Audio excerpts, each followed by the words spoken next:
आज हम अपने पीके टाइम्स के इस खास धार्मिक यात्रा में इस मंदिर की हर वो छोटी बात और हर वो छोटे अंश आपको बताएंगे जो आपके लिए जानने हैं बेहद जरूरी। तो आइए आप मेरे साथ मंदिर की हर वो छोटी बात हम जानते हैं। सन 1965 और 1971 में भारत और पाकिस्तान के बीच हुई लड़ाई के किस्से तो आपने सुने होंगे, लेकिन पाकिस्तान के नापाक इरादों को नेस्त नाबूद करने के लिए बाड़मेर में एक ऐसी शक्ति का हाथ था जिसके चरणों में जाने के बाद हर इंसान अपने आप को सुरक्षित महसूस करता था। आज द पीके टाइम्स की टीम उस शक्ति के मंदिर की पूरी कहानी दिखाएगी, जिसमें शक्ति का इतिहास, मंदिर की अविश्वसनीय संरचना और पाकिस्तान की बमबारी सहित कई चमत्कार शामिल है। इस मंदिर की कहानी बड़ी रोचक है। कहा जाता है कि आज से 472 साल पहले मल्लीनाथ जी के वंशज रावत भीमा जी ने इस मंदिर की स्थापना छोटे से चबूतरे पर की थी। इसके बाद लोगों में इस मंदिर के प्रति आस्था बढ़ती गई और देखते ही देखते ये मंदिर आज बाड़मेर का आस्था स्थल बन गया। इस मंदिर में विराजित मां जगदम्बा के चमत्कार का एहसास लोगों को उस वक्त हुआ जब सन 1965 व 1971 में भारत पाकिस्तान के बीच हुए युद्ध के दौरान लोग अपनी जान बचाने के लिए मंदिर की सीढ़ियों पर जाकर सो जाते थे। हालांकि युद्ध के दौरान पाकिस्तान ने बमबारी करने में कोई कसर नहीं छोड़ी थी, लेकिन मां जगदम्बा के आशीर्वाद से लोगों का बाल भी बाका नहीं हुआ। शहर बसायो बाड़मेर, ऊपर थारा हाथ मां, 71वीं जंग जारी ही, पाक बम बरसाया हां, बाल बाका नहीं कर पाया, एड़ी थारी ममता मां। नमस्कार, आप सभी का स्वागत है पीके टाइम्स के इस खास कार्यक्रम में। और ये जो कहावत है वो आज भी बिल्कुल प्रासंगिक सी लगती है, क्योंकि ये दर्शाती है कि जितना भरोसा, जितना विश्वास श्रद्धालुओं को माता पर उस वक्त था, वो आज भी उतना ही बरकरार है, बल्कि वक्त के साथ और भी गहरा गया है। इस शक्ति के मंदिर तक पहुंचने के लिए आपको 500 के करीब सीढ़ियां चढ़नी पड़ती है। इस मंदिर तक पहुंचने से पहले राठौड़ वंश की कुलदेवी नागणीचा माता का मंदिर भी बीच रास्ते में आता है। वहां भी भक्त धोख लगाकर इस मंदिर की तरफ आगे बढ़ते हैं। यहां पहुंचने के बाद मंदिर में विराजित मां की मूर्ति के दर्शन होते ही सुकून का एहसास होता है। इस जगह को बाड़मेर के गढ़ मंदिर के नाम से जाना जाता है। इस मंदिर के प्रति भक्तों की आस्था और विश्वास ऐसा है कि कई लोग बिना देवी के दर्शन किए जल तक ग्रहण नहीं करते। यहाँ देवी के चमत्कार ही ऐसे हैं कि श्रद्धा और भक्ति कहीं गुना बढ़ जाती है। आज हमारे साथ इस बीच यहाँ के जो पंडित जी है हमारे साथ मौजूद है, जो कि यहाँ का कार्यभार संभालते हैं। आइए उनसे जानते हैं इस मंदिर का इतिहास, इस मंदिर से जुड़ी वो सारी रोचक बातें। प्रणाम।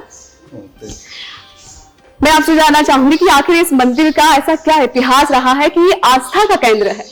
मैडम, ये बाड़मेर का फाउंडेशन है जी। 472 साल पहले इसकी स्थापना की गई थी। तो जब पहले बाड़मेर यहाँ में ही था जी, जूनागढ़ की एक जगह थी, वहाँ था बाड़मेर। तो जब जूना से यहाँ पे परमाणु ने इसको बसाया था, तो सबसे पहले माता जी की स्थापना की।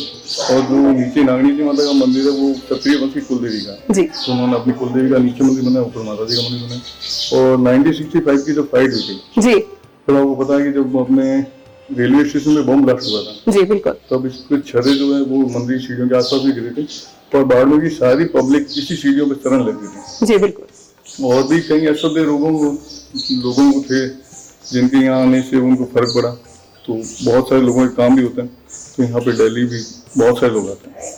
तो उस वक्त से यहाँ इस मंदिर पे काफी जमावड़ा रहता है। कहा जाता है कि जब नवरात्र होते हैं तब भी काफी सारे लोग आते हैं। तो उस वक्त क्या माहौल रहता है यहाँ पर? माहौल तो बहुत ही अच्छा रहता है। जैसे नवरात्रि, चैत्र की नवरात्रि, आसुर की नवरात्रि और निर्जला 11 और हर महीने की 14 जी, तब लोगों को बहुत ज्यादा यहाँ भीड़ होती है जी। और सभी लोग अपने अपने काम से आते हैं, भगवान से कुछ मांगते हैं और भगवान उनको देते हैं। बिल्कुल, क्योंकि कहा जाता है ना कि जब माता चमत्कार दिखाती है तो लोगों की आस्था, लोगों का विश्वास बढ़ता चला जाता है। तो वाकई ही लोगों में इस तरह की आस्था और विश्वास बढ़ा है। और भी यहाँ की जो छोटी छोटी बातें हैं वो आप हमें बताइए कि आखिर इतनी प्राकृतिक छटा के बीच ये मंदिर बना हुआ है, तो उससे जुड़ी और भी कुछ बातें। मैं एक चीज और बताऊंगा आपको, जैसे बाड़मेर नहीं, बाड़मेर राजस्थान के भी आला, गुजरात, महाराष्ट्र, छत्तीसगढ़ से भी लोग यहाँ पे जांच करने के लिए आते हैं। जैसे उनके घर में कोई शादी हो गई या कोई बच्चा हुआ जी, तो उसकी जांच लगाने के लिए उनको यहाँ आना होता है। क्योंकि कहा जाता है कि ये बाड़मेर का सबसे प्रसिद्ध मंदिर है और आखिर ऑब्वियसली कि इसको लेकर जो लोगों की श्रद्धा है, जो भक्ति है, जो आराधना है, वो बिल्कुल प्रगाढ़ है। तो आखिर लोगों को ऐसे कौन कौन से चमत्कार मिले कि लोगों की जो आस्था है वो इसके प्रति और भी दृढ़ हो गई? देखिए मैडम, मैं आपको 3-4 चीजें दिखाता हूँ। जी, जैसे कि अहमदाबाद की फैमिली है, उनके परिवार में एक असह्य बीमारी थी, तो उन्होंने अहमदाबाद के सबसे बड़े बड़े हॉस्पिटल्स में अपना इलाज करवाया। अच्छा। डॉक्टर ने बोला कि ये सही नहीं होगा। अच्छा। वो पूरी फैमिली के साथ में यहाँ पधारे और उन्होंने माता जी के ऊपर विश्वास करके कुछ अपने यहाँ एक चीज होती है, जैसे अपन भगवान से कुछ मांगते हैं तो किसी चीज को छोड़ देते हैं कि भाई जब तक मेरा काम नहीं होगा, हाँ, हम भगवान पे तो उसे बोलते खंड लेना। तो उसने पता नहीं किस चीज का खंड लिया। उसके 3 महीने बाद में उस बंदे की जो रिपोर्ट पॉजिटिव थी वो नेगेटिव हो गई। अच्छा। और उसके बाद में उसका परिवार यहाँ आए और अभी आपने देखा है कि जो बड़ा छत्र लगा उर्सी टोयोटा वाला ने लगाया, तो उनकी भी कुछ मनोकामनाएं थी, वो भी उनकी पूरी हुई जी। और एक कैंसर पीड़ित था, एक ब्रेन ट्यूमर पीड़ित था, तो उन दोनों को, ब्रेन ट्यूमर वाला जो था वो सवाई मानसिंह में एडमिट था, उसको डॉक्टर ने छुट्टी दे दी थी। अच्छा। मगर जब वो यहाँ आए वो रेडी हो गया, ठीक हो गया। अब उनका ये है कि जब भी वो बाड़मेर उतरेंगे तो सबसे पहले दर्शन करेंगे, उसके बाद में खाना पीना कुछ करेंगे। अच्छा, तो पहले माता के दर्शन होते हैं। बाकी जब माता चमत्कार दिखाती है तो वाकई हर श्रद्धालु, ना सिर्फ बाड़मेर के बल्कि बहुत दूर दूर से यहाँ श्रद्धालु आते हैं। ऐसे भी दिल्ली भक्त बहुत है जो 24 आवर्स में जब भी मंदिर दर्शन करेंगे उसके बाद में पानी पीते हैं। अच्छा। चाहे रात के 10 बज जाए 11 बज जाए, जी तो यहाँ बिल्कुल। दर्शन करने के बाद में कुछ खाएंगे या पिएंगे। अच्छा, इस तरह की आस्था भी है। इस तरह की आस्था भी। बिल्कुल। तो आइए हम आपको और भी यहाँ से जुड़ी रोचक बातें बताते हैं, चलिए। यहाँ आने वाले भक्त बताते हैं कि मां जगदम्बा के इस मंदिर से उनकी गहरी आस्था जुड़ी हुई है और मां जगदम्बा से जो भी मन्नत मांगी जाती है उसको मां जगदम्बा पूरा करती है। और ये जो मंदिर है गढ़ मंदिर के नाम से विख्यात है और जगदम्बे माता का भी मंदिर इसको कहते हैं। इस मंदिर की स्थापना बाड़मेर के जो रावल है, रावत उमेश सिंह जी, उनके पुरखों ने बनाया था। अति प्राचीन मंदिर है और अति प्राचीन मूर्ति है और लोगों में बहुत ही इसकी प्रति आस्था है। यहाँ चैत्र और आश्वज महीने में नवरात्रि में बहुत ज़्यादा 10,000 से ज़्यादा लोग यहाँ आते हैं दर्शन करने के लिए और देवी सबकी मनोकामना पूरी करते हैं। मेरी शादी के बाद से हम यहाँ लगातार 20-21 साल हो गए आ रहे हैं और जब हम पहली बार आए थे तो मैंने कुछ मेरे मकान के बारे में मान्यता रखी थी और मकान मेरे बन गए। फिर एक और मकान के बारे में मान्यता रखी तो वो भी बन गया। फिर मैंने बोला मेरे भाई के लड़का होगा तब हम जरूर आएंगे, तो अभी मेरे भाई के लड़का हो गया, 12 साल का हो गया। अब ये बम्बई से रिटायर होके आए तो मैं सबसे पहले यहीं पे लेके आई। इसकी मान्यता मतलब मेरी हर मान्यता पूरी हुई है आज तक सब, तो हम लोग यहाँ आते रहते हैं। मैं करीब 8-10 साल से यहाँ आ रहा हूँ और यहाँ आने के बाद मुझे मतलब ऐसा एहसास, मतलब इतनी मानसिक शांति, आत्मिक शांति मिलती है जिसकी कोई मिसाल नहीं है। और यहाँ मतलब डेली कम से कम 250-300 लोग हैं जो डेली आने वाले हैं। कोई सुबह आता है, कोई शाम को आता है, मतलब नियमित रूप से, कोई खंडित नहीं हो रहा है। कभी कोई ग्रस्त है, रीजन बन जाए वो अलग बात है, अदरवाइज डेली 250-300 तो नियमित लोग आते हैं आरती के समय। और में बहुत बढ़िया है, 501 सीढ़ी है यहाँ ऊपर चढ़ने के लिए, कोई ज़्यादा दिक्कत भी नहीं है। बाकी तो माँ की मेहर है, लीला लहर है। कहते हैं जब इस मंदिर की स्थापना की गई थी तो महज एक ओटे पर की गई थी। ओटा यानी समतल भूमि से जो ऊपर उभरा हुआ जो भाग होता है, वहां पर माता की मूर्ति रखी गई और फिर वो स्थापना की गई। लेकिन आज ये मंदिर बिल्कुल भव्य बन चुका है और एक प्राकृतिक छटा के बीच में ये मौजूद है। आप मेरे साथ ये तस्वीरें देख सकते हैं, यहाँ पर कुछ पोस्टर्स लगे हुए हैं। श्री जोगमाया गढ़ मंदिर के कुछ आकर्षक दृश्य है ये। तो आप बताइए कि मतलब पहले किस तरीके से बना हुआ था और आज कितने परिवर्तन हुए हैं इसमें? स्टार्टिंग में अभी आपने जैसे बताया कि सीमेंट का एक ओटा बना था जी, उसके ऊपर स्थापना थी। धीरे धीरे समय के साथ में इसको भव्यता दी गई बिल्कुल। अभी आप यहाँ देख रहे हैं 1968 में जो गढ़ मंदिर का प्रारूप है वो इस टाइप का था। अच्छा। तो अभी जहाँ अपन खड़े हैं यहीं से उसकी सीढ़ियाँ निकलती थी और ये पूरी सीढ़ियाँ नहीं थी, कच्चा रास्ता था। अच्छा। और उस टाइम में मेरे परदादा जी के समय मुझे याद है कि जब उनको यहाँ पानी पिलाना होता था तो वो घर से घड़ा भर के लाते थे। अच्छा। तो ऊपर न टांका था न कुछ पाइपलाइन थी। अच्छा। तो उनको वो भी चीजें उन्होंने वो की है। जी। अभी ये वाला जो पिक है इसमें आप देखिए गढ़ मंदिर का सबसे पुराना पिक है। ओके। यहाँ पर मैं ये भी देख पा रही हूँ कि पॉलीथीन पर रोक की एक पहल भी की गई है, तो वाकई ये एक अच्छी पहल है। तो इसको लेकर आप क्या सोचकर ये मतलब हुआ, क्या वाकई यहाँ पर ज्यादा पॉलीथीन का प्रयोग हो रहा था या इस तरह का देखने को मिल रहा था? मैडम यहाँ सबसे ज्यादा नवरात्रि में पब्लिक आती है जी। तो सारी परसेंट पॉलीथीन में आती है जी। पॉलीथीन बहुत ज्यादा हो जाती है जी। और पॉलीथीन में तो बेस्ट होती है न उसको जला सकते हैं अपन जी। इससे पर्यावरण प्रदूषण होता है। इसलिए हम दुकानदारों से और प्रशासन से अपील करते हैं कि वो दुकानदारों को पाबंद करें कि पॉलीथीन ना बेचें। जी। कागज के लिफाफे में प्रसाद आने से क्या है कि अगर वो कचरा है तो उसको हम जला भी सकते हैं। जी बिल्कुल, ये एक अच्छी पहल है कि हम कागज का प्रयोग करें ताकि पॉलीथीन का प्रयोग ना हो। और जो पशु और ये जो पॉलीथीन खाते हैं तो उन्हें भी काफी नुकसान पहुंचाती है और केमिकल की वजह से भी। यहाँ पर हम जोगमाया गढ़ मंदिर के आकर्षक दृश्य भी देख पा रहे हैं। ये जो नवरात्रा का है वाकई बहुत ही अनुपम दृश्य है। ये नवरात्रि के डेकोरेशन जो है और कुछ है वो बारिश के समय का जो सीढ़ियों पे प्यारे झरने चलते हैं जी जी मनमोहक होता है। अच्छा, मतलब बारिश के दिनों में यही इसी दौरान यहीं पर। अच्छा। और ये जो मंदिर, और आपने यहाँ पर एक महाप्रसादी का भी जिक्र किया था, तो वो किस तरीके से आयोजन किया जाता है? और ये भी मैंने यहाँ देखा कि 1987 में प्रथम 56 भोग का आयोजन किया गया था, तो किस तरीके से इसका आयोजन होता है? 1987 में पहली बार 56 भोग किया गया था जी। उसके बाद में वो नहीं। अच्छा। तो हमने वापस से स्टार्ट किया 2014 में। जी। 2014 में 4 साल हमने किया। उसके बाद में कुछ ऊपर चढ़ने की प्रॉब्लम इसकी वजह से ये हमने नहीं किया। जी जी जी। क्योंकि हम जो सपन भोग कर रहे थे उसमें कन्याओं को भोजन करवाते थे, कन्या पूजन कन्या। जी।